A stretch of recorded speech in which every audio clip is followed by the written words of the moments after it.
Vladimir Putin has invited Donald Trump to Moscow as the leaders agree to talks to start to end the war in Ukraine. NATO also held high-level meetings overnight. We're joined by North America correspondent Cayman Gock in Washington and Bridget Rollerson live from London. First to you, Cayman. How did this invite come about? We know the pair have spoken in the past. What was up for discussion in this call? Well, Bridget, they had a conversation that went for about 90 minutes today, and they spoke on a wide range of things, including ending the war in Ukraine. Donald Trump says he's wholeheartedly committed to achieving that goal.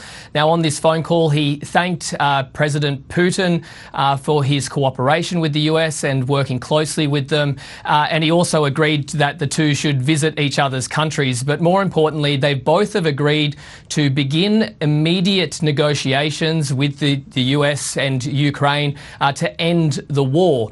After this phone call, he immediately called Ukraine's president, Volodymyr Zelensky. Now, that conversation went for about an hour. Zelensky says that Trump shared some of that conversation he had with Putin, and that no one wants peace more than Ukraine, and they will work with the US to achieve that. And that included discussing preparing a document on security, economic cooperation and a resource partnership with the US. Zelensky now will also be meeting with US Vice President J.D. Vance and the Secretary of State Marco Rubio. So it appears less than a month into this Trump administration that they are moving at speed to try and reach a peace deal, but it also appears that ties between the US and Russia have shifted drastically compared to the Biden administration. Just yesterday, there was a prisoner swap between an American teacher who was in a Russian jail and also a Russian cybercrime boss. So that is potentially could be seen as a sign of goodwill. So this conversation has occurred, that prisoner swap has occurred. It seems that ties appear much more friendlier than they were, say, a month ago. But that could also have implications for Ukraine too as they go into these peace negotiations, because we are closing in now on nearly 3 years since Russia invaded Ukraine. Yeah, with a devastating toll. Bridget, to you now. The US Secretary of Defence was front and centre in the NATO meeting. What did he have to say?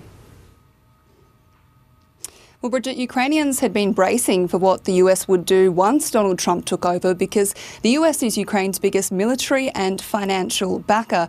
But this isn't what they were hoping for. So the US Secretary of Defence, Pete Hegseth, sent a pretty blunt warning at a meeting in Brussels at NATO today. He said that the US would not back Ukraine's push for NATO membership, which is something that Kyiv has been calling for some time, and that it shouldn't expect to return to the borders that Ukraine had before 2014, before Russia took control of Crimea. So Russia now has about 20% of Ukraine territory, so it's quite substantial. Let's take a listen to Pete Hegseth.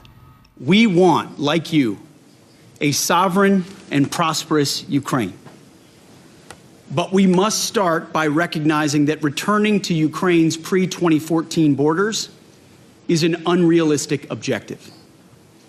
Chasing this illusionary goal will only prolong the war and cause more suffering. The United States does not believe that NATO membership for Ukraine is a realistic outcome of a negotiated settlement.